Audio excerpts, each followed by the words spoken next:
Up next is Alex Woodie. He's a senior editor for the IT Jungle. Alex is the senior editor at IT Jungle and also the managing editor of Datanami. He's been covering enterprise IT and the IBM mid-range server market for more than 20 years, starting at Midrange Computing, where he was the product editor for AS400 Technology Showcase magazine. So that's where we used to send our twin-ax adapters and 8-inch floppy software. In 2013, Alex joined Tabor Communications, where he leads the editorial team at Datanami, a news portal devoted to big data, advanced analytics, and AI. Alex, welcome to the conference. All right, thanks, Sheldon. Hey, thanks for giving me the opportunity here to talk to your viewers. So my name is Alex Woodie. I've been writing about business technology since I joined Midrange Computing way back in 1999 at the beginning of the Y2K run-up. So most of the time I've been in tech journalism. I've spent at IT Jungle, which I formed with Timothy Prickett Morgan and Dan Berger back in 2001. And for the last 7 years, I've also been the editor at Datanami, which is a publication at Tabor Communications, where we cover big data technology and AI.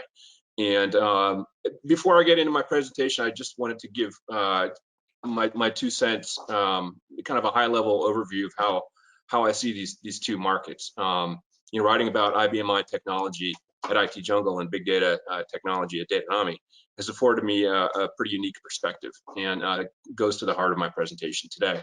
I think you'd struggle mightily to find 2 different sectors of the IT business that are more diametrically opposed than IBMI and big data.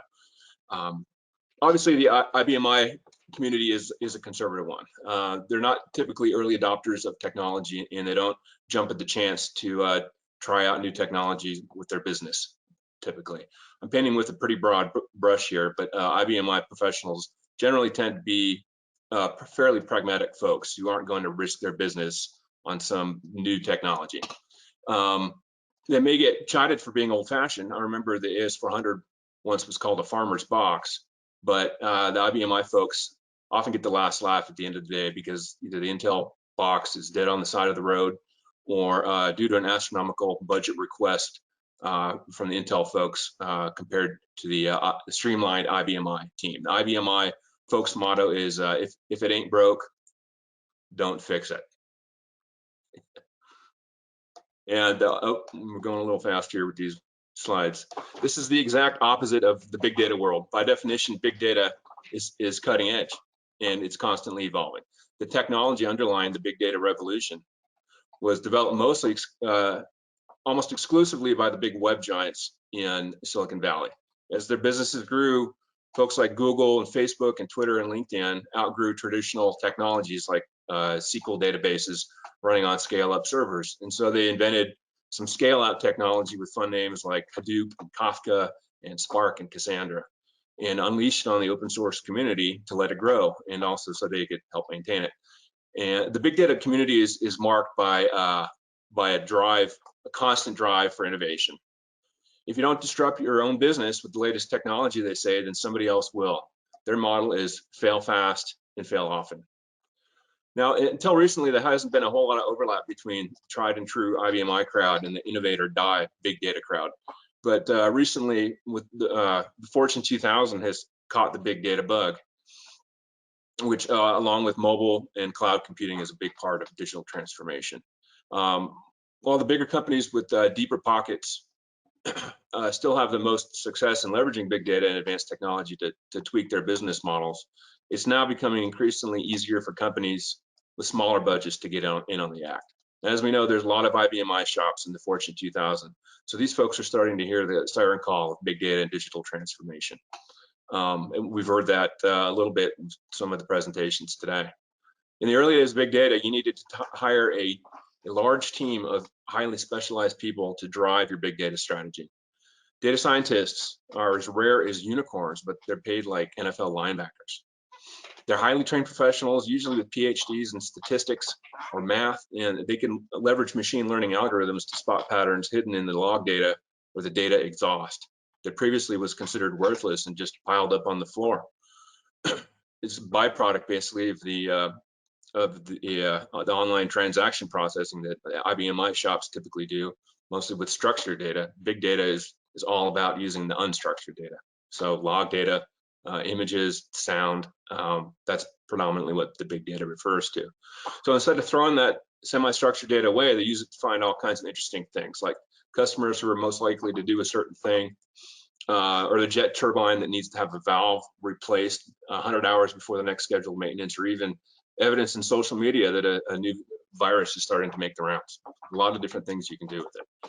This is exciting stuff because there's trillions of dollars at stake here. When you cut out the middleman, you can dominate your space and claim big chunks of market share. This is the dynamic that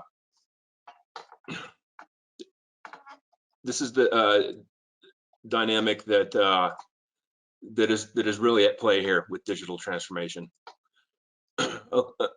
According to a 2018 analysis by InnoSight, about half the companies on the Fortune 500 will be removed from the list over the next 10 years. That's a pretty big number, and it should probably get your attention. There's a lot of change ahead of us, and the winners and losers will be separated out, whether you like it or not. There's a good chance that the winners will be those who are better at leveraging big data technology and digital transformation, because they will have a certain advantage. It's important to recognize that digital transformation represents both a danger and an opportunity. On the one hand, successful digital transformation can help a business get closer to its customers and enable it to more effectively serve their needs. But on the other hand, your existing competitors or some new digital native chomping at the bit to win new customers is looking at the same opportunity and might beat you to it. IBM shops have their work cut out for it in regards to digital transformation. That's not to say that they don't have their own advantages. It's just that they're somewhat unique in that IBM shops tend to be connected to the real world, which is both a blessing and a curse. They're heavily represented among manufacturers, distributors, and retailers that have big stakes in owning and operating the machinery that gives us our comfortable modern lives. Think of the factory floors running the ERP LX system from Infor, distributor running PKMS warehouse management system from Manhattan Associates, a trucking company running the innovative IES dispatch system from Trimble, or a retailer running the merchandise management system from JDA Software. And of course, most of these companies are probably using Mark Magic or Edge Magic from Cybra, right, to print barcodes and the RFID tags as well. The danger, however, is that companies that actually own and operate physical stuff in the real world aren't valued like they used to be. For instance, Airbnb doesn't own a single room, but it's valued at $30 billion, which is roughly the market capitalization of Marriott International, which is responsible for maintaining 1.3 million hotel rooms around the world. Marriott employs nearly 250,000 people compared to just 12,000 people for Airbnb. But Airbnb has a much slicker app that lets homeowners rent rooms directly out to people. There's a boatload of money to be made in disintermediating others. And that's a big part of the digital transformation racket. One natural response to the business leaders afraid of being disintermediated by digital transformation is to emulate the digital natives, if not the ownership structure. If consumers can be so easily persuaded to use one company over the other based on who has the best iPhone app, then clearly they need to hire all the best iPhone app developers to hammer out an app that looks and feels like the Airbnb app, if not delivering the full experience. Don't fall for the fallacy that digital transformation is a make or a break moment. Unless your systems haven't been substantially updated or improved in 15 to 20 years, and there are a lot of you out there, then you're not in as bad a spot as you might think. Yes, there might be some digital natives that are gunning to disintermediate you from your core business, and you need to deal with that. But the best way to account for that is by running the best and leanest ship that you can, and being smart about how you approach your own digital transformation. As the COVID-19 pandemic has shown, you can't replace essential businesses that operate in the real world, which is where a lot of the IBM shops live and breathe. Big data technology can also help you, just like it's helping the digital natives. You can optimize your customer interactions with machine learning, just like the whiz kids south of Market in San Francisco can. You can use IoT technology, which is rapidly improving, to monitor your machinery and vehicles. You can run your big data analysis in real time on the AWS cloud, just like Lyft does. Somebody has to make and move all that stuff, after all, and it might as well be you. In short, these are really amazing times to be in the IT business. IBM iShops may not be pushing the envelope on big data with the platform, but that's because it's designed to process transactions and structured data, not to perform analysis on some piece of unstructured data, like a text shatter log data. A well-run IBM iShop and a well-run organization in general is in a good position to be able to build on top of its best-in-class lean and mean core transaction processing capacity by selectively and intelligently leveraging some of the powerful big data technologies that are out there. So as you chart your digital transformation strategy, be cognizant that the digital natives may be gunning for you, and your traditional competitors are not resting on their laurels, but also be aware of what your advantages are in terms of running an essential business that's connected to the real world. And if you're properly leveraging the IBM I server, then you're likely doing it cheaper and better than your non-IBM I using competitors. Use that knowledge to work from a position of strength and begin a digital transformation strategy on your own terms. So with that, now I'll get into the nine mistakes to avoid with digital transformation. Mistake number one: everybody is doing AI. You may have that impression that all companies are doing AI. And that if that's the case, that you should probably be doing it too. After all, you don't want to fall behind. You don't want to lose your competitive advantage and fall behind at the digital natives or your competitors. And it's true, while AI projects are increasing in number, the vast majority of projects are exploratory in nature and are not in production. And of those in production, not all of them are giving positive results. There's a lot of money being spent on this, and it's not all of it's giving you a good ROI. According to a 2019 Gartner study, only 37% of companies have adopted AI. That's up considerably from 2015, when 10% of companies had adopted AI, but it's nowhere near as ubiquitous as some people would have you believe. The second mistake that's often made is that big data is easy. After all, when you hail a ride on Uber and the car arrives in less than 5 minutes, it just seems so natural and easy. You know, even a caveman could do it. But the truth is that there's a tremendous amount of technical complexity behind the scenes to make the magic happen in real life. Uber employs thousands of highly skilled and highly paid data scientists and data engineers to enable that car to arrive at your beck and call. There's a tremendous amount of data flowing through Uber's data pipelines that needs to be processed very quickly using thousands of servers running the latest big data frameworks like Kafka, Spark, Hadoop. Facebook has spent tens of thousands of engineer years to build its distributed architecture. They've literally had to invent technology that didn't exist to be able to do what they're doing. In 2016, Gartner analyst Nick Huttaker said about 85% of big data projects fail, while a 2019 IDC study found that AI projects failed upwards at half the time for the majority of organizations. There's a number of technical challenges that must be overcome, particularly for older companies with existing technologies, such as IBM iShops. But even tech startups with greenfield IT environments often struggle to make this stuff work. Yes, there's some very smart people in Silicon Valley, but the dirty little secret of big data tech is that up to now, it's predominantly been the venue of the 1%. Mistake number 3, cloud computing saves you money. This is a fun one. It's often believed that if you move your applications to the cloud, you're going to be saving money, simplifying your IT environment, and paving the way for your company's digital transformation. Not all of that is true, obviously. The ability to scale compute resources up and down can give you great flexibility in your data processing endeavors. If you're using the latest deep learning techniques to crunch petabytes worth of unstructured data, you almost certainly need to be in the cloud, unless you can afford multi-million-dollar GPU clusters and have another 10 grand on hand every month to pay the power bill. But when it comes to cost, the evidence increasingly is showing that when companies move to the cloud, their IT spending actually goes up, not down. Here's some examples. Lyft is under a multi-year contract with AWS in which it must pay the cloud giant a minimum of $8 million per month. Capital One, which is one of the more technologically innovative credit card companies, paid AWS $260 million in 2018, which was a 73% increase over the previous year.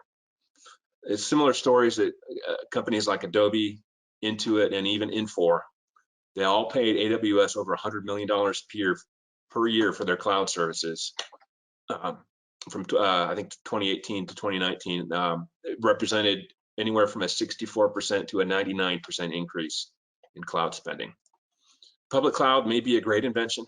The breadth and depth of processing services at AWS, Google Cloud, and Microsoft Azure increases every month. It runs an untold number of businesses, including probably the majority of the digital natives, but it's not inexpensive. Mistake number 4, digital transformation is all about the technology. The digital natives, after all, they have all kinds of sophisticated new technology platforms. Therefore, as an IBMI shop, you know, you can only, you have to complete your own digital transformation, right? Using the latest big data, AI, and streaming analytics technology in order to compete with them. That's only a partial truth. Of course, there's technological aspects to a digital transformation, but there's other big considerations that you have to take into account, including changes to your business plan and cultural aspects of digital transformation. And in fact, some of these might even be more important than the technology itself. In any project, the ability to manage the people doing the work is one of the keys to success. If you can't find the right group of people, if you can't get them on the same page and working towards a common goal, then the project's going to be dead in the water, whether or not you have all the great technology from Silicon Valley. Digital transformation fallacy number 5, mainframes are dead. Undoubtedly, there are some folks who wish this will happen. The death of the mainframe in the IBMI Power Systems platform too has been predicted many times over the years. But as you know, they just keep chugging along to the great surprise of many. One reason for that longevity is mainframes and IBMI servers too continue to do their jobs in secure, cost-effective, and predictable manners. Linux may have won the platform war and will be the platform selected for the vast majority of new applications going forward, but there's a reason that banks, insurance companies, casinos, hospitals, governments continue to run System Z, mainframes, and IBMI midrange servers. They run effectively, efficiently, and securely, which you can't always get with x86, as we know. Mistake number 6, cloud platforms always have your best interests in mind. There's the idea that cloud platforms are democratic, nonprofit institutions that level the playing field and allow companies of all sizes to compete fairly. That's not even close to the truth. Amazon might seem like a nonprofit organization, but that's only because it shovels nearly all of its excess cash flow back into expanding the company, to the great chagrin of shareholders. In fact, Amazon and the other cloud giants are profit-driven enterprises that want to do only one thing: get you to increase the use of their cloud services. That's not to say that services on the public cloud or cloud are subpar. In many instances, they're based on the same open source big data technology that you would have run in your own data center. If you've ever tried to build and run a big data lake on Apache Hadoop, then you know how difficult it really is. The big 3, AWS, Azure, and Google Cloud, managed to make Hadoop style computing much easier. Whether the public cloud providers, AWS in particular, are responsible members of the open source community is another matter, though. It's relatively cheap to load your data into the cloud, but it's quite a bit more expensive to get it out. That's not a coincidence. It's a design goal intended to lock you in and lock your data into. That may be fine for your digital transformation project, but it's something that you should definitely be aware of. Mistake number 7, AI will kill ERP. I once interviewed Tom Siebel, and he told me that AI will replace ERP. In fact, his exact words were AI is a 100% replacement for ERP. Now, with all due respect to Tom, I think he's wrong. For starters, his specialty is CRM. not ERP. But more to the point, ERP will continue to exist because transactions still need to be processed in much the same way that they have been over the last 20 years. We will still need a place where we can turn the levers and pull the knobs on the transactional side of the business, submitting invoices, paying suppliers, hiring employees, printing out barcodes and RFID tags. And that's going to be ERP, or whatever they're going to call ERP in the future. It's more likely that ERP will incorporate AI into the business automation tasks than AI will replace ERP. There are many places where AI can enhance existing ERP processes, from matching records in the accounting package to anticipating production problems on the factory floor. Augmenting ERP with AI is how traditional companies with investments in real world and existing enterprise systems like IBM should be looking to invest their digital transformation dollars, not thinking about replacing ERP with AI. Many of the ways that humans interact with ERP systems can be automated too, and undoubtedly there will be some headcount reduction as a result, but I don't think executives are ever going to be comfortable with handing complete control of the business to a bunch of machine learning scripts or AI bots. Mistake number 8, trusting the system integrators. There's a host of experts out there offering digital transformation services, so why not just tap one of them and have them run your project? Well, if your system integrator did a good enough job with your ERP implementation, then by all means, give them free reins and an open checkbook. But you'll increase the odds of success tremendously in your digital transformation project if it's driven by somebody inside of the organization who understands your business and can navigate the challenges that will arise when melding new digital inputs and outputs into it. That doesn't mean that you can't or shouldn't tap outside experts to help you with your digital transformation. Outsourcing a portion of the work can be economically valuable and free up your staff for more value-added activities, but the system integrator should not be driving the boat. All right, this brings me to my last digital fallacy. Fallacy with digital transformation: being a first mover is good. Companies that move first and most forcefully into digital transformation will capture more business and a bigger share of the market. This may be true in some cases, but it's certainly not true in all cases when it comes to digital transformation. The cost of adopting cutting-edge technologies can be steep, particularly when it comes to the human skill necessarily to effectively wield them. Think of Facebook having to invest billions of dollars building its platform. Yeah, they did capture the market, but they've paid quite a bit to do so. First movers are taking a big risk that the numbers will pan out in the end and that their investments will be rewarded. In fact, sometimes it's better to be a fast follower than to be a first mover. If your business leaders err on the conservative side, it can make economic sense to let some bold visionaries take all the risks and flesh out a new idea. If he succeeds, then you can emulate that successful strategy, and the faster you move to emulate it, the better. But the chances are good that he will fail at his risk, and many, if not most, digital transformation projects do fail. And I just want to close. Thank you again for Cybrit for giving me the chance to talk to you about this. As I said before, covering IBM technology at IT Jungle and big data tech at Datanami has given me a pretty interesting perspective on things, and I'm happy to be able to share them with you here today.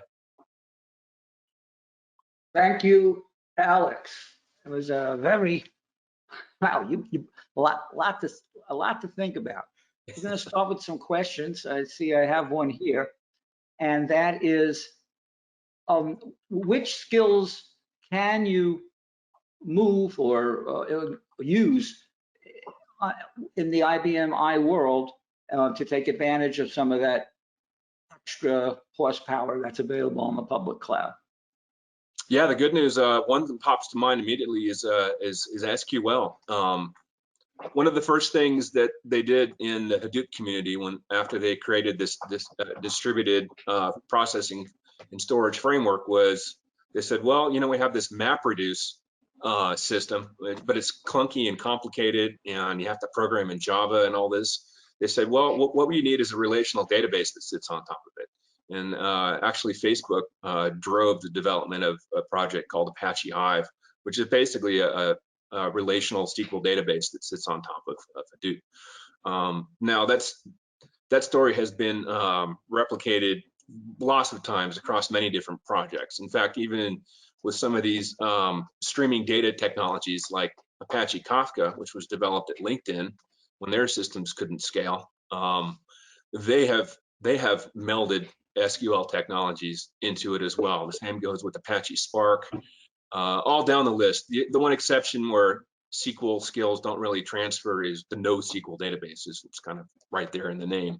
But those are specialized databases designed to be able to handle different things. When we're talking about big data analytics and machine learning, a lot of the exploratory work in looking at the data is done in a classic BI tool like Tableau, Click, or Looker.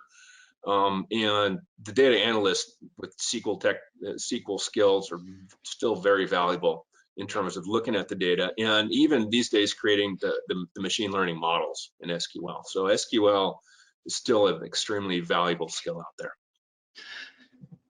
Could you talk a little bit about some of the security challenges? Because I mean, those of us that have been on the IBM I platform have had the pleasure, for lack of a better term, of being in a walled garden for so many years. And now that we open up our gardens and let in these outside data sources, the outside actors, tell me a little bit about some of the security strategies that you recommend. Yeah, security is an interesting one. There's a lot of different layers to that. A lot of these big data technologies, when they were first developed, they had no security at all built in. So they've had to kind of hack that on after the fact, and that's kind of been a disaster. It probably helped to spell Hadoop's eventual demise too. So security and privacy are kind of two ends of the same coin to a large extent, and it's being mandated, right, through regulations like GDPR and CCPA. So basically, if you're not taking security seriously, you know, you're putting your business at tremendous risk, in addition to potentially having to pay, you know, fines into the, I think, millions of dollars with GDPR. So you definitely have to take security into account. The technology is helping. There's the ability to do to do machine learning with encrypted data, for example. Now I talked to the folks at Intel, and they're developing some amazing technologies that let you do just that. So you have to be careful with it, obviously. With a lot of digital transformation projects, they want to be able to have personalize the recommendations at an individual level, not just these broad buckets that they used to use in the past. Literally, like a one-to-one marketing goal dream is almost a reality at this point. So in a lot of cases, you have to be careful that you're not using sensitive data in order to make those recommendations. But at the same time, the sensitive data about people's wants and needs is some of the most interesting data. So in a lot of cases, they will anonymize the data and aggregate it so that you can do machine learning on the data at the macro level, and then try to apply that if they can to recommendations and other big data type use cases. Are there particular exploits that the System I community may not be familiar with, but the open source community is familiar with, that the System I folks maybe need to keep an eye out for? Yeah, in terms of problems with the software that can be exploited by hackers over the web. Yeah. That doesn't seem like a huge risk. Some of these newer databases were shipped basically with security wide open. That should sound familiar to IBM I shops, right? You know, what's the password, right? Password is the user ID. So it's all about configuring, and in the open source community, people are aware of security problems. And the good news is they move fairly quick because it is an open source community. Another aspect of that, though, is that the bad guys are getting a lot more sophisticated, and they're using big data technology as well in order to amass their data. in order to actually use machine learning to pick victims that will be, most likely to yield a result. So, these guys might be crooks, but they're not dumb. They want to get an ROI for their investment too. So it's a cat and mouse game. I've had the chance to talk to folks at Capital One, for example, and they're using a lot of this big data technology in order to bolster their security. In fact, bolstering security as kind of like a supersized SIM is and log data analysis. That's one of the very first use cases at a lot of these companies for big data. So big data can be used to increase your security. Thank you, Alex. That was exceptional.